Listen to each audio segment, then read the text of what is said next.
100% Norfolk is a show about the population of Norfolk, starring the population of Norfolk. We've got 100 people on stage who represent every walk of life, every age group, every nationality that we find here in our home county. It was as much for me as for the audience and the participants, just trying to take the temperature of what it means to live in Norfolk, to be born in Norfolk, to have grown up in Norfolk. You know, there's a saying that art holds a mirror up to life, and that was kind of what we were trying to do with 100% Norfolk. And really we wanted to create a living, breathing portrait of the place we call home. 100% Norfolk is based on a concept by Rumney Protocol, who are a Berlin-based theatre company. The idea behind it is to kind of get the audience onto the stage. So you would normally go to see a stage show and you'd see professional actors on stage, and then the audience would be sitting back and in the dark and sitting down. But the idea is that actually if you flip that round and offer a chance to look at yourselves and actually see everyday people on stage, and how you don't need to recreate anything. There's drama, there's sad things, there's happy things. So you start to then discover that actually everyday people who you walk down the street or they'll get the bus with have got really interesting stories, and it's a really, really unique show, like nothing we've ever done before. 100% Norfolk is the first time they've ever done it as a county, and that's been one of the successes, that we've managed to do this and pull everybody together, but also a massive challenge. Normally Rumney Protocol would come in and run it themselves, but they're running another show abroad at the moment, so me and Emma have been working together since October to take their concept, and actually although we had those rules and parameters to keep to, we could go anywhere with it, which gave us an enormous amount of freedom. We wanted the broadest range of people that we could have, and it's interesting to discover that you know, a large percentage of the people who live in Norfolk were not born in Norfolk, but we really wanted to have people who were and people who weren't, and get them to talk about their relationship with it, really. So breadth was what we were after, a real range of people. So each individual cast member was met by a casting assistant who went out to meet them and ask them, I think it was about 25 different questions, and I think the cast themselves have been wonderfully open about their opinions and what they value, and particularly how they come to be in Norfolk. And those questions were then fed into the script, so the script is very, very unique to the people who we've got on board. And I think that's made the show really, really, really, really good, because they've been able to be that open, and it's made the script have a lot of depth and a lot of amazing content. Particularly in this kind of work, the recruitment and the participation and the organisation of everything has to work absolutely in harmony with the artistic vision, and vice versa. Those things have to be really on the same wavelength. So all of that background organisation that's done by Louise and the festival team makes it possible to do what we do. We had a total of 6 rehearsals for this show, which actually isn't very much, and we were always a bit concerned actually, are they actually going to be able to do it? First started off just generally getting to know each other.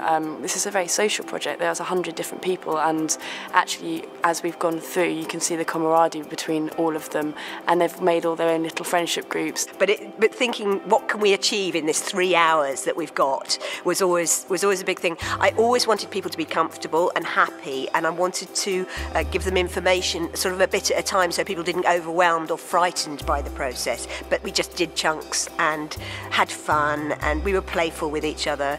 Each one of the participants were asked to bring an object which describes them most about themselves or is the most important thing to them. These objects have been a brilliant tool for them to introduce themselves and have a bit of story behind it. They gradually reveal themselves, I suppose, and what the effect on the audience, I think, is to feel a sense of really being connected to the people on stage, so that when the moment comes when the house lights comes up and the audience can ask questions, people are quite confident about that, because somehow they feel that they are being reflected on stage. It could be them up there, really genuinely. And then they start to tell personal stories and ask each other questions, and when they ask questions, the whole group responds and votes by moving around the stage. There's an overhead camera so you can see the results of the voting. There's musical underscore all the way through, and also there's a moment where everybody is walking very slowly across the stage when people are talking about how big Norfolk is, how easy it is to feel cut off and isolated, and there's something I find really poignant about that, really beautiful. I think for me one of the key speeches in the show is where a young woman gets up and talks about how passionately she feels about Norfolk, what an amazing place it is. I think Norfolk does have this reputation for being kind of stuck in the mud, you know, rather cut off, and to hear people talking with such passion and pride about it and their different ways of relating to it as a county is great. The strength of this project has been its ability to break down the stereotypes of the people who are living in Norfolk and what people perceive Norfolk to be.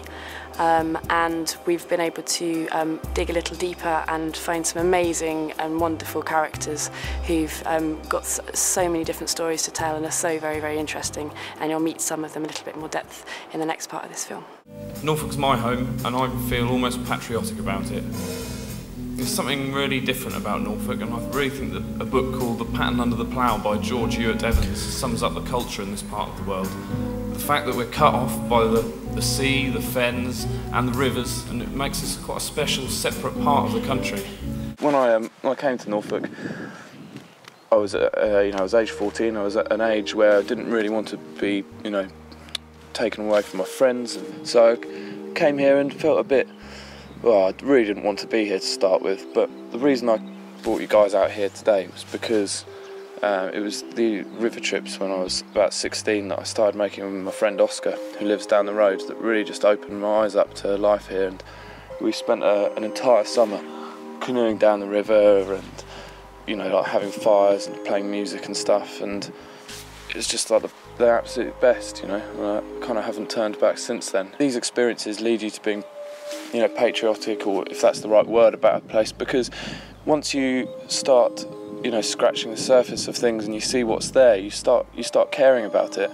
Maybe that's one of the reasons that people are seem to be so resilient to change around here, because they don't want it to.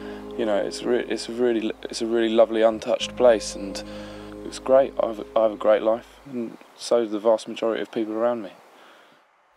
I am a vicar, a mime artist, and a clown. I try not to take myself too seriously. But in spite of my faith, I suffer from depression, and I don't pretend to hold the answers to all of life's questions. So, who believes in a God? What I found in my experiences here in Norfolk, particularly in Norwich, where I live just outside Norwich, is that people accept you for what they are. I've never been questioned or confronted about who I am, which I have been in other places. I just found a great acceptance of people for who they are here, whilst at the same time Norfolk people remain true to their own identities, but don't see outsiders as a threat. Hello everybody, my name is Olive and I came to Norfolk in the 50s. My item is me and Shellyco Baker picking up sugar beet tops, a very hard job.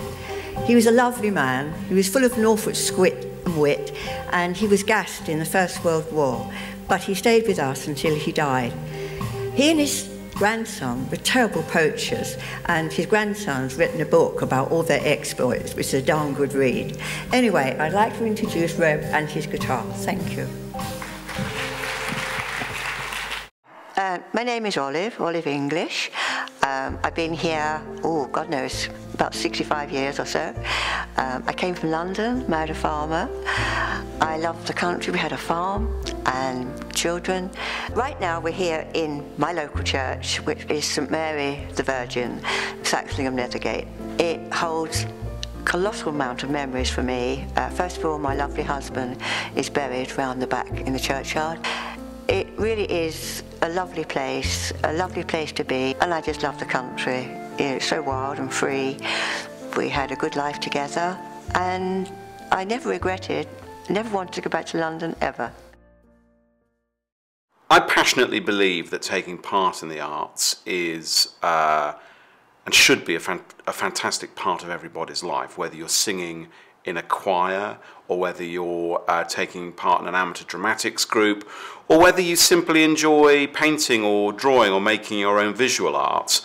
I think that's really important. So we hope to be seeing a lot more work that puts the audience centre stage and that addresses concerns and questions that are pertinent to our lives here. Participatory work is what I do, but I always think that the process of making participatory work is really kind of useful for the people who are involved. People get a lot out of it. Lots of people said, I'm doing this to get some more confidence, and you see people really grow throughout the process, and that is fantastic. I love that. So I hope that whatever people go out and do, whether it's in work or their relationships with other people, that a bit of that confidence, a bit of that kind of blossoming that has happened during this project goes with them and stays with them, and that they get involved in other things, of course, you know. Personally, before I began this project, I was very fed up and I suffer from depression, and I kind of was stuck in my house, and doing this has made me feel very enlightened, and I've absolutely loved every minute, and I feel just brilliant.